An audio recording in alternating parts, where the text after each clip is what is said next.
আগামী ২৬ ডিসেম্বর পর্দা উঠছে বাংলাদেশ প্রিমিয়ার লিগের। ইতিমধ্যেই অনুষ্ঠিত হয়েছে নিলাম, চলছে আসর শুরুর শেষ মুহূর্তের প্রস্তুতি।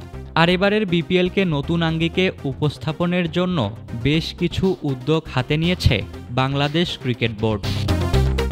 ধারাভাষ্য প্যানেলে থাকছে চমক, এমনটা আগেই জানিয়েছিল বিসিবি। সাথে এবারের আসরের সঞ্চালক হিসেবে দুজন বিদেশি উপস্থাপিকার নাম প্রকাশ করা হয়েছে।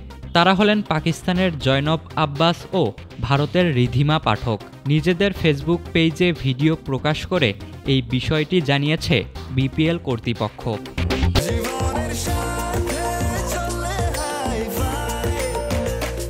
স্বাস্থ্যকর অল টাইম হানিকম, সব সময় অল টাইম হেলদি লাইফ। এদিকে বিসিবি একে একে তারকাবহুল ধারাভাষ্য প্যানেলের নাম প্রকাশ করছে। কদিন আগেই দেশি সমন্বয় ঘোষ ও পাকিস্তানের সাবেক ক্রিকেটার রমিজ রাজার ভিডিও প্রকাশ করে বিপিএলে তাদের অংশগ্রহণ নিশ্চিত করেছে বিসিবি। এর আগে ধারাভাষ্যকার হিসেবে ড্যারেন গফের নামও প্রকাশ করা হয়েছে। ইংল্যান্ডের কিংবদন্তি ক্রিকেটার হিসেবে ধরা হয় গফকে। বিপিএলের এবারের আসরের ধারাভাষ্যকারের তালিকায় আছেন ড্যানি মরিসনও। আইএল টি-20 শেষে ৫ জানুয়ারি বিপিএলে যোগ দেবেন তিনি। মরিসন রমিজের পাশাপাশি প্রথমবার বিপিএলে ধারাভাষ্য দিতে দেখা যাবে ওয়াকার ইউনুসকেও।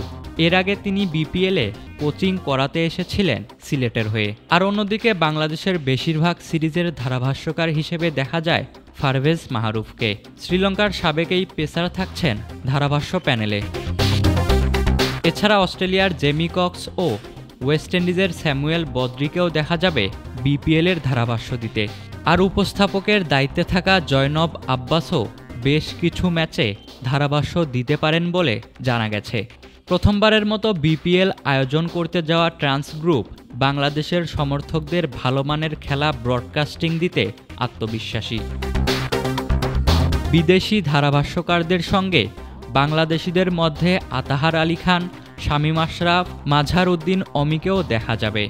বিপিএল গভর্নিং কাউন্সিলের একটি সূত্রের মতে এখন পর্যন্ত ১১ জন ধারাভাষ্যকারদের তালিকা চূড়ান্ত হয়েছে। সিলেট পর্বে সবাইকে না পাওয়া গেলেও আইএল টি-20 শেষ করে ধারাভাষ্য প্যানেলে তাদের পাওয়া যাবে। অন্যদিকে সিলেটে বিপিএল শুরু হওয়ার পর সেটা চট্টগ্রাম ঘুরে শেষ পর্ব হবে ঢাকায়। ৩৪ ম্যাচের বিপিএলের ১২টি আয়োজনের সুযোগ পাচ্ছে সিলেট।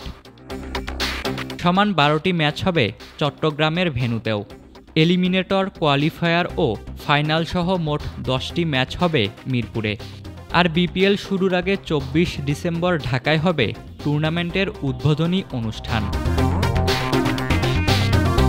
ইশতিয়াক মাহিন, ক্রিক ফ্রেন্সি।